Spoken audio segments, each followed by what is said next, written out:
ছয়তলা মসজিদ বানাইতে পারেন, রাস্তা মেরামত করতে পারেন, লক্ষ টাকা আল্লাহ রাস্তায় দান করতে পারেন, 32 বার হজ করতে পারেন, কিন্তু আল্লাহর ভয় যদি আপনার কলিজার মধ্যে না থাকে, ওয়াল্লাহি আল্লাহর কসম জাহান্নামে যেতে হবে। আল্লাহ বলে আমানু ওয়াত্তাকাউ, আমার উপরে যারা ঈমান এনেছো, ওয়াত্তাকাউ, আমি আল্লাহকে ভয় করো। অন্য আয়াতে আল্লাহ পাক বলেন ইয়া আইয়ুহাল্লাযীনা আমানু তাকুল্লাহ হাক্কা তুকাতিহি ওয়া লা তামুতুন্না ইল্লা ওয়া আনতুম মুসলিমুন। আল্লাহ রাব্বুল আলামিন বলেন ইয়া আইয়ুহাল্লাযীনা আমানু তাকুল্লাহ, হে বিশ্বাসীরা আমানু তাকুল্লাহ, আমি আল্লাহকে ভয় করার মতো ভয় করো। ভয় করার মতো, এখন ভয় করার মতো ভয় কারে কয়? আমরা আল্লাহকে কি পরিমাণ ভয় করি?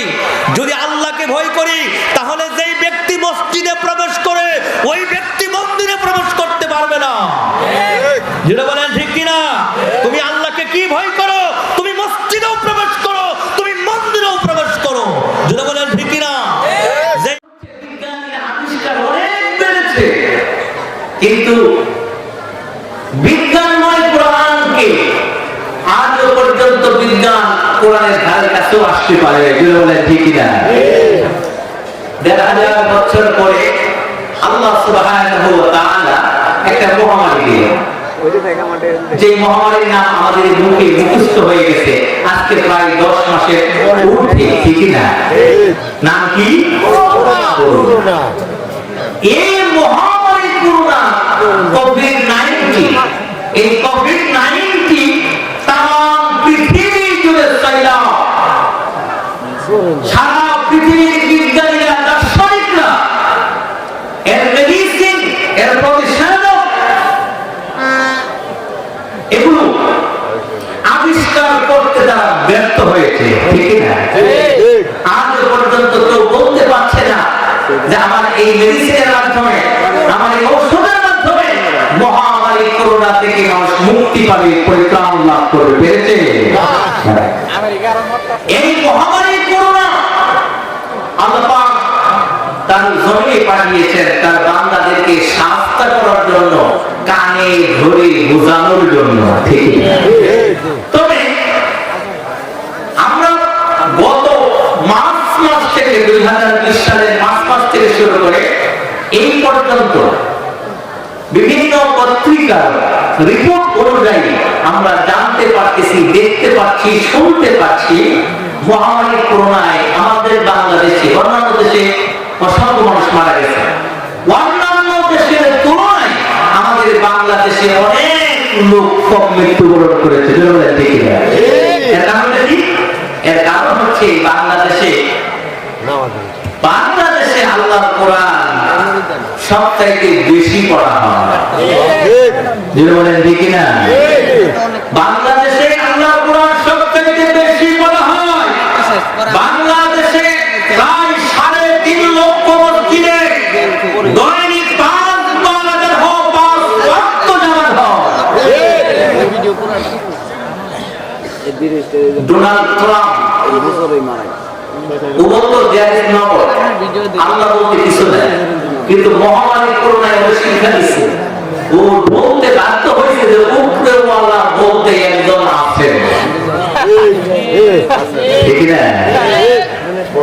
এখন এই মহামারী করোনায় কেন আসে?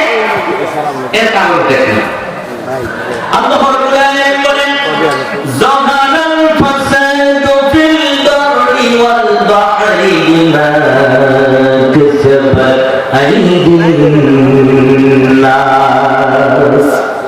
যাহারাল ফাসাদু ফিল বাররি ওয়াল বাহরি, স্থলের উপর এবং সমুদ্রের উপর, অর্থাৎ জমিনের উপরে আর সমুদ্রের উপরে যত বালা মুসিবত আসে, বিমা কাসাবাত আইদিন নাস, আল্লাহ বলে এগুলো মানব জাতির দুহস্তের কর্মের ফল। দুহস্তের কর্মের ফল। এটাকে ইংরেজিতে বলা হয় SU, যেমন কর্ম তেমন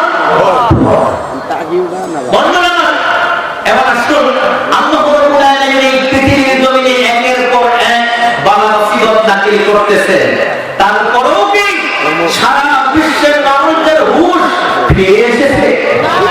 নাস্তিকবাদীরা কি কোনো পরিবর্তন হয়েছে? কাফিরের বাচ্চারা কি মুসলমান মারা বন্ধ করেছে? কাফিরের বাচ্চা না হয় কাফিরের বাচ্চা, ওরা মুসলমান মানবে, এই ওদের বৈশিষ্ট্য। বলেন ঠিক না? কিন্তু আমার 54,000 বর্গ মাইল বাংলাদেশে, এই 54,000 বর্গ মাইল বাংলাদেশে যে সমস্ত নাস্তিকের বাচ্চারা বাস করে, এরা কি ইসলাম বিদ্বেষী কথা বলা বন্ধ করেছে? কোরআনকে অপমান করছে, ইসলামকে অপমান করতেছে, উলামায়ে কেরামদেরকে পর্যন্ত অপমান করতেছে। জোরে বলেন ঠিক না? তাহলে কি করে আল্লাহর বদল সরবে? মুসলমান ভাইরা, আমি যদি আপনাদেরকে বলি আল্লাহ রাব্বুল আলামিন কোন মুসিবত ইচ্ছা করে নাকি করেন না। আল্লাহ পাক বলেন বিমা কাসাবাত আইদিন নাস, এগুলো হলো মানুষের দুহস্তের কর্মের ফল। বন্ধুরা, আমি যদি আপনাদেরকে বলি আজ থেকে 20 বছর আগে, কয় বছর বলেন তো? 20 বছর আগে আমাদের দেশে tornado, Aila, Bilkis, Nargis, swine flu, bird flu, anthrax, সোমালি, মহাসেন, হারিকেন, মিস্টার নাগা, এরপরে বুলবুল, এরপরে নার্গিস। এবার আপনারা বলেন, যারা শিক্ষিত মানুষ, যারা পেপার পত্রিকা পড়ে একটু সচেতন, এই সমস্ত বালা মশাইগুলোর নাম শুনছিলেন? আমাদের দেশে আগে ভাইরাস ছিল, রোগ জীবাণু ছিল, কলেরা, হামেশা, ডায়রিয়া, ঠিক না? হুজুরের নাম ছিল বসন্ত। এই চারটে রোগ ছিল আমাদের বাংলাদেশে কমন। আর এখন কি এমন রোগ, যেই রোগের নাম বলতে আমাদের দাঁত ভেঙে যায়, ঠিক না? এখন প্রশ্ন হলো, এই রোগগুলো কেন আছে? এরপর হলো আপনার ডেঙ্গু, ডেঙ্গুর পরে হচ্ছে আপনার মহামারী করোনা, ঠিক না? যে করোনা এমন করুণ বানিয়ে দিয়েছে, সারা বিশ্বকে আতঙ্কিত করেছে। সেটা বলেন ঠিক না? না আমারটা নেই, এনে থাক। এই করোনায় কিছু আছে নেগেটিভ, কিছু আছে পজিটিভ। আমি আপনাদেরকে বলবো, কথাগুলো মনোযোগ দিয়ে শুনতে হবে। আপনারা কি রাগ করতেছে? খারাপ লাগতেছে? আমি কোরআন দিয়ে দলিল দেব।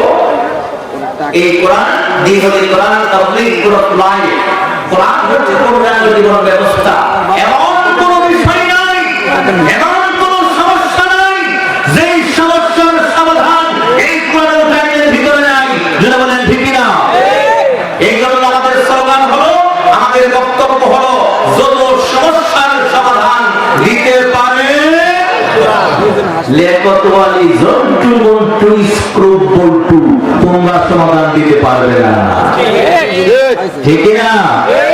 সুতরাং আমি যতক্ষণ কথা বলবো, কোরআন দিয়ে বলবো, হাদিস দিয়ে বলবো, দলিল দিয়ে বলবো, চোখে আঙ্গুল দিয়ে দেখিয়ে প্রমাণ করে দেবো। থাকবেন ইনশাআল্লাহ? কে কে যাবে? একটু হাত বাড়াবেন। থাকবেন সবাই? তাহলে একটু জোরে আওয়াজ দিতে হবে। নারে তাকবীর! নির্বাচন শুরুতে আওয়াজটা দিয়েছিলেন, মনে নেই? ওই আওয়াজটা দেওয়া যাবে। আবার তো মনে মনে বলবেন, হুজুর বলেন নির্বাচনের সময় এই সমস্ত স্লোগান দিচ্ছি, নগদ মুড়ি, আরো 3 টাকা দামের রংপুরের রংসা, আগামী ইসি লম্বা তোলা, ঈদের নেতা সব ভালা, ঝুন্টু ভাই সেখানে, শান্তু ভাই সেখানে, ঠিক না?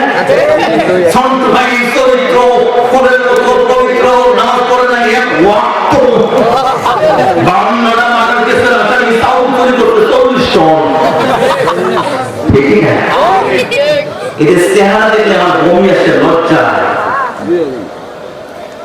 যারা এই মহামারী করোনার সময় ত্রাণের চাউল যারা চুরি করেছে, এদেরকে গলায় জুতোর মালা পরিয়ে সমগ্র বাংলাদেশ দখল করা দরকার। এদেরকে ধারো দিতে করা দরকার। এরা কোন সাহসে জনগণের সামনে নির্বাচন করতে আসে? যারা চাউল চুরি করে, এরা তো ফকিরের চাউলের নিত্য।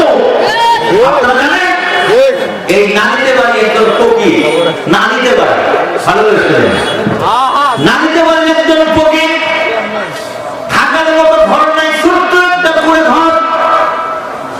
10 বছর যাবত ভিক্ষা করে করে 10,000 টাকা জমাইছিল একটা ঘর বানাবার জন্য। 10 বছর ভিক্ষা করে করে প্রতি বছর 1,000 টাকা করে জমায়া জমায়া 10,000 টাকা একত্র করলো। এই মহামারী করোনার সময় এই ভিক্ষুক ব্যক্তি গোটা জাতি যখন বিপদগ্রস্ত, এই ফকির নিজে খাইতে পারে না, চলতে পারে না, নিজের 10 বছরের জমানো টাকা মহামারী করোনা ভাইরাস আক্রান্ত হওয়ার কারণে যে সমস্ত গরিব মানুষগুলো খাইতে পারে নাই, ঘরে খাবার নাই, চাউল নাই, ডাউল নাই, এই ফকির দ্বারা 10,000 টাকা অফিসারের কাছে ডিসি সাহেবের কাছে জমা দিয়ে বললেন, স্যার আমি 10,000 টাকা জমিয়েছিলাম একটা ঘর করবো, কিন্তু দেশের মানুষ না খাই মারা যাচ্ছে, আমার ঘর বানানোর কোনো প্রয়োজন নাই। একটা ফকির 10 বছর ভিক্ষা করে জমানোর টাকা জাতির কল্যাণের জন্য বিপদের সময় যদি দান করতে পারে, আর তুমি চেয়ারম্যান হয়ে এমপি হয়ে ফকিরের চাউল তুমি খাও, তোমার মতো হাজারজন জওয়ান আল্লাহ জমি আল্লাহ এদেরকে সাহায্য করে উন্নত জমিন থেকে বাহির করা দরকার। আরেকটা দেখছেন নিখোঁজ জানে এই শেরপুর বাড়িতে বাড়ি চেয়ারম্যান চাউল চুরি করার পরে মামলা হচ্ছে, গ্রেফতার হয়েছে, আবার জামিনে বাসায় এসে আনন্দের চোখে সারা ড্যান্স করছে। চিন্তা করে এটা মানুষ? আমি তো মনে করি কোনো বান্ধব আদল, আল্লাহ বলে বান্ধব আদল, এটা মানুষ নয়, এটা চরপের চরমরিত নির্দিষ্ট। সম্মানিত ভাই আমার, এখন আপনাদের কাছে আমার প্রশ্ন হলো, আপনাদের কাছে আমার প্রশ্ন হলো, 20 বছর আগে আমাদের বাংলাদেশে রোগের নাম ছিল কোলেরা, ডায়রিয়া,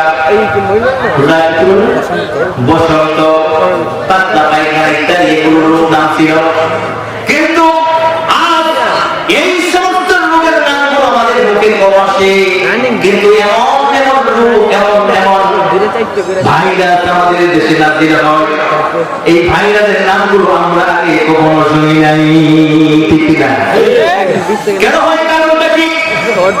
কারণ হলো 20 বছর আগে আমাদের দেশটা ছিল আনডিজিটাল। বলেন তো কি আনডিজিটাল? এখন আমাদের দেশ হলো ডিজিটাল। এখন আগে ছিল আনডিজিটাল, রূপ ছিল আনডিজিটাল, ভাইরাস ছিল আনডিজিটাল। দেশ যখন ডিজিটাল, জাতি যখন ডিজিটাল, পাপ করে ডিজিটাল, ঠিক না? জাতি যখন ডিজিটাল, পাপ করে ডিজিটাল। আল্লাহ বলেন ডিজিটাল পাপিষ্ট জাতিকে শাস্তি করার জন্য এদের উপরে গজব পাঠিয়ে দেই ডিজিটাল। এই জন্য আগে ছিল কোরআন আলোচনা ডায়রিয়া, এখন ওগুলো নাই, এখন আইলা বিলকিস নার্গিস সাইপুর বাকপুর এন্ডা মহাশয়ের হারিকেন সোমালি, এরপর হলো মহামারী করোনা। ধন্যবাদ। এখন প্রশ্ন হলো, এই রোগ থেকে বাঁচার উপায় কি? কিভাবে বাঁচতে হবে? কি কাজ করলে আমরা রোগ থেকে বাঁচতে পারবো? আল্লাহ রাব্বুল আলামিন বলে, বান্দারা শোনো, আমার রোগ থেকে যদি বাঁচতে চাও, আমার 1 নাম্বার হুকুম হলো আমার গোলামি করবে, আর 2 নাম্বার হলো আমার রাসূলের ইত্তেবা করবে, 3 নাম্বারে সর্বদাই আমি আল্লাহর প্রশংসা করবি।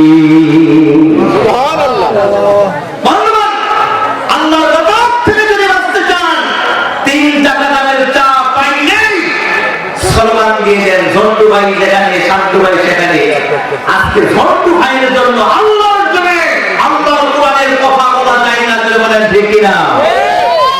আমরা প্রতি বছর নভেম্বর থেকে শুরু করে নভেম্বর, জানুয়ারি, নভেম্বর, ডিসেম্বর, জানুয়ারি, ফেব্রুয়ারি, মার্চ, এপ্রিল, 6 মাস একটা দিন আমাদের অবসর থাকে না। এবার কিসের মহামারী করোনা? মহামারী করোনা আমরা দেখেছি আমার বাংলাদেশে 5 ওয়াক্ত নামাজ পড়ে এমন মানুষ মারা যায় না।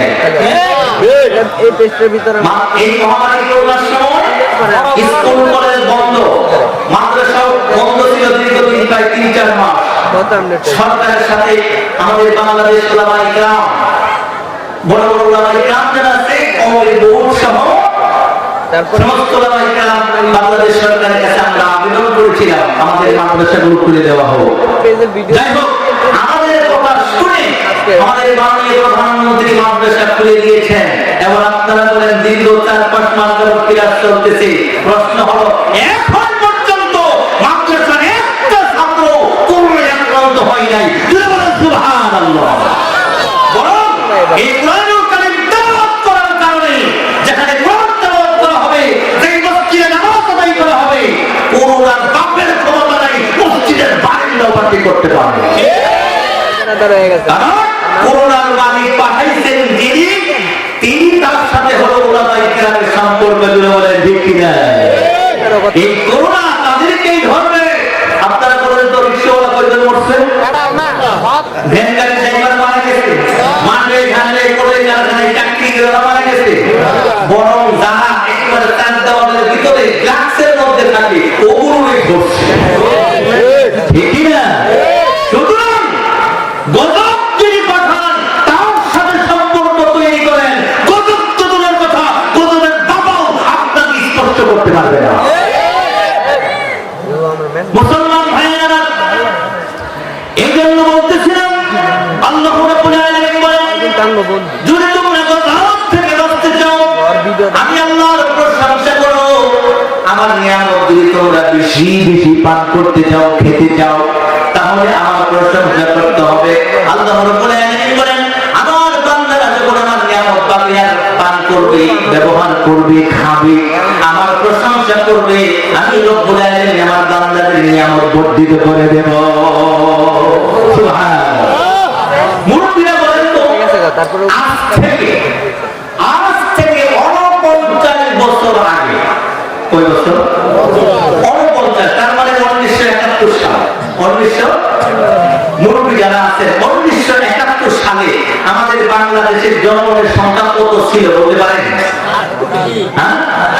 7 কোটি অথবা 7.5 কোটি। এখন আপনাদের কাছে আমার প্রশ্ন, মুরব্বী যারা আছেন, বাবার বয়সী, চাচার বয়সী, ইয়াং জেনারেশন, ওরা তো জানে না, ওরা পড়ে ইতিহাসের পাতিহাস, আর টুপি দাঁড়িয়ে দেখলেই না থাকা। ঠিক না? ওদের মাথার ভিতরে এমন ভাইরাল ঢুকাইছে বর্তমান শিক্ষা ব্যবস্থা আর বর্তমান সমাজ ব্যবস্থা, টুপি দাঁড়িয়ে দেখলেই। আপনারা জানেন কিনা এই রাজাকার, এই রাজাকার শব্দটা? 2 নম্বরে বর্তমান আমাদের বাংলাদেশে ইসলাম, টুপি, দাড়ি, এটাকে প্রতিপন্ন করার জন্য আরেকটা ষড়যন্ত্র চলতেছে। এতদিন ষড়যন্ত্র করেছে নাটকের মাধ্যমে, এখন ষড়যন্ত্র করতেছে সিনেমার মাধ্যমে। আপনারা জানেন, কমান্ডো নামে একটা ছবি বানাইতেছে। কিরা বলেন তো? কমান্ডো। কমান্ডো, এই ছবির পরিচালক হলো আমাদের বাংলাদেশি, আর নায়ক হলো কলকাতার, নাম হলো দেব। কিরা? দেব। এই কমান্ডো ছবি তৈরি করতে গিয়ে আমাদের বাংলাদেশিদেরকে বোঝাবার জন্য বোঝাচ্ছে যে টুপি দাড়ি হচ্ছে ইসলামের, টুপি দাড়ি হলো একটা শয়তানি একটা দল। নাউযুবিল্লাহ। আর নায়ক দেবকে বলাইছে আমরা হলাম রাষ্ট্রদ্রোহী। আমরা কি? টুপিওয়ালা দাড়িওয়ালা হলো রাষ্ট্রদ্রোহী। চিন্তা করতে। এরপরে তার পিছনে বড় অক্ষরে বিশাল বড় ব্যানার দেওয়া আছে। ব্যানারের মধ্যে লেখা আছে লা ইলাহা ইল্লাল্লাহ মুহাম্মাদুর রাসূলুল্লাহ সাল্লাল্লাহু। এই কারবার নিচে লম্বা একটা তরবারি দেওয়া হয়। ওই বড় বড় বন্দুক আছে না, বড় একটা বন্দুক দেওয়া আছে। এখন আপনারা বলেন, এই কারবার তরবারির নিচে বন্দুক দেওয়া এর মানেটা কি? ওরা বুঝাইতেছে আর নায়ক হলো দেব, আর নায়কের বিপরীতে অভিনয় করে তার নাম হলো ভিলেন। কি নাম? এই ভিলেন, খলনায়ক ভিলেন। ভিলেনের মাথার মধ্যে টুপি, গায়ের মধ্যে পাঞ্জাবি, আর মুখের মধ্যে দাড়ি, নারায়ণ তকবীর স্লোগান দিচ্ছে ওই ভিলেনরা, আর নায়ক দেবে ধ্বংস করে দিচ্ছে দাড়িওয়ালা টুপিওয়ালাদেরকে। এই সিনেমার মাধ্যমে, এই কমান্ডো সিনেমার মাধ্যমে গোটা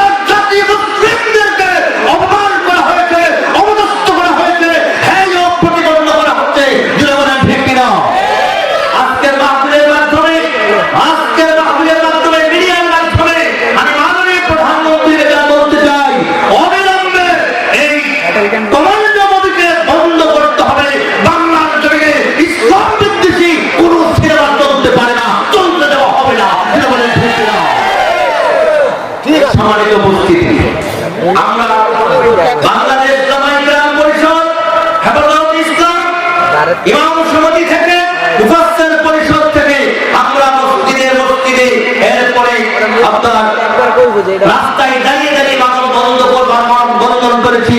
অবিলম্বে এই সিনেমাকে শুটিং বন্ধ করতে হবে। আপনারা কি বলেন? বাংলার জমিনে ইসলামের বিরুদ্ধে কথা বলে অতীতেও কেউ থাকতে পারে নাই, বর্তমানেও পারবে না, ভবিষ্যতেও পারবে না। ঠিক না? সম্মানিত ভাইয়েরা, আমরা কথা বলতেছিলাম, এইভাবে ইসলামকে অপমান করা হচ্ছে। ইসলামকে অপমান করবে, কোরআনকে অপমান করবে, আমার রাসূলকে ধোঁকা দিবে। আল্লাহর নবীর দাড়ি, এই দাড়ি কি আমার দাড়ি? এই টুপি কি আমার টুপি? কথাই কথায় টুপি দাড়ি দেখলেই আলাদা, টুপি দাড়ি দেখলেই মৌলবাদী। আমি বলতে চাই, যদি কোনো মুসলমান বলে আমি মৌলবাদী না, আমি যদি বলতে চাই তুমি মুসলমান না। ঠিক না? মৌলবাদী মানে হলো মূলের বাদী। মৌলবাদী মানে কি? মূলের বাদী। মূল হলো কোরআন হাদিস, মূল হলো কোরআন হাদিস, মূল হলো আল্লাহ রাসূল।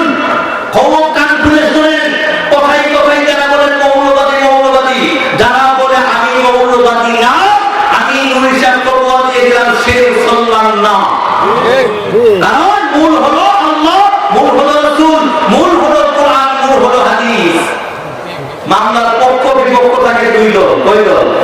এক দল বাদী, আরেক দল বিবাদী।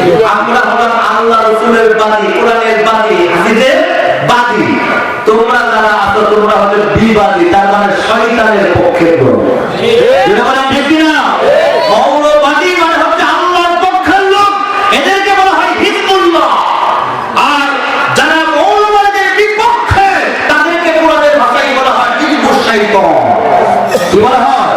হিজবুশ শাইতান। একদল লোক আল্লাহর পক্ষে কাজ করে, অপর দল লোক আল্লাহর বিপক্ষে কাজ করে, শয়তানের গোলামি করে। এদের বলে ঠিক না?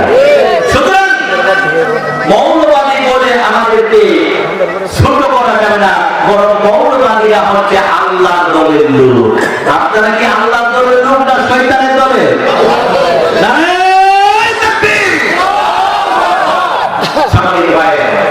আমি আলোচনা লম্বা করবো না, সংক্ষিপ্ত আকারে কিছু কথা বলে আপনাদের কাছ থেকে বিদায় নেব।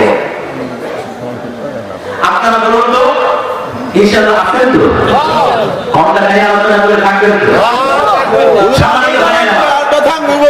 আমরা বেশিক্ষণ আপনাদের কষ্ট দেব না। আমি আপনাদেরকে এমন একটা আমলের কথা বলবো, মাত্র 3টে আমল করলে আমরা সবাই জান্নাতে যেতে পারবো। কয়টা আমল বলেন তো? সঙ্গে রাজি আছে? একটু জোরে সুবহানাল্লাহ, আলহামদুলিল্লাহ, লা ইলাহা ইল্লাল্লাহ। সুবহানাল্লাহ, আলহামদুলিল্লাহ, লা ইলাহা ইল্লাল্লাহ। সুবহানাল্লাহ, লা ইলাহা ইল্লাল্লাহ। সুবহানাল্লাহ, আলহামদুলিল্লাহ, লা ইলাহা ইল্লাল্লাহ। সুবহানাল্লাহ, আলহামদুলিল্লাহ, লা ইলাহা ইল্লাল্লাহ। ওই হাতে করবে হাতের কাম, পায়ে করবে চলার কাম, জবান থেকে বাহির হবে আল্লাহ পাকের জাতি নাম। লা ইলাহা ইল্লাল্লাহ, লা ইলাহা ইল্লাল্লাহ, লা ইলাহা ইল্লাল্লাহ, মুহাম্মাদুর রাসূলুল্লাহ সাল্লাল্লাহু আলাইহি ওয়াসাল্লাম। সম্মানিত ভাইয়েরা আমার, এখানে আপনারা যারা আছেন, আপনারা সবাই বলুন, আমরা কি কেউ জাহান্নামে যেতে চান? আছেন কোন ব্যক্তি?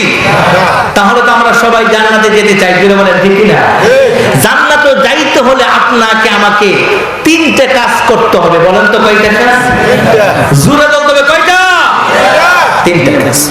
আল্লাহ রাব্বুল আলামিন বলেন, তুমিনুনা বিল্লাহি ورسوله وتجاهدون في سبيل الله بأموالكم وأنفسكم ذلكم خير لكم إن كنتم تعلمون আল্লাহ রাব্বুল আলামিন বলেন তিনটা কাজ করতে হবে। এক নাম্বার কাজ হলো তুমিনুনা বিল্লাহ ওয়া রাসূলিহি। এক নাম্বার কাজ হলো আল্লাহ এবং রাসূলের উপরে আপনাকে আমাকে ঈমান আনয়ন করতে হবে। জোরে বলেন তো এক নাম্বার কাজটা কি? এক নাম্বার কাজ হলো আল্লাহ এবং রাসূলের উপরে ঈমান আনতে হবে। আল্লাহর উপরে ঈমান আনতে হবে, রাসূলের উপরে ঈমান আনতে হবে। এবার আপনারা বলবেন যে হুজুর আমরা তো আল্লাহ রাসূলকে মানি, কিন্তু আল্লাহ পাক বলেন এইভাবে হবে না। যদি আমাকে মানতে হয় ওয়ালাউ আন্না আহলাল কুরা আমানু ওয়াত্তাকাউ লাফাতাহনা আলাইহিম বারাকাতিন মিনাস সামাই ওয়াল আরদ। আল্লাহ পাক বলেন ওয়ালাউ আন্না আহলাল কুরা আমানু, যেই দেশের জনগণ আমানু আমি আল্লাহর উপর ঈমান আনয়ন করে, ওয়াত্তাকাউ এরপরে আল্লাহকে ভয় করে যারা জীবন যাপন করে। কান খুলে ভালো করে শোনেন, ওয়াল্লাহি এই কোরআন হাতে আল্লাহর কসম করে বলছি, আল্লাহর উপর ঈমান এনেছি, রাসূলের উপর ঈমান এনেছি, এই কথা বললে নাজাত কপালে জুটবে না। ঠিক ও মুসলমান, কোরআনের ছায়া তলে সমবেত হই, এসো আল্লাহ রাসূলের অনুগত হই।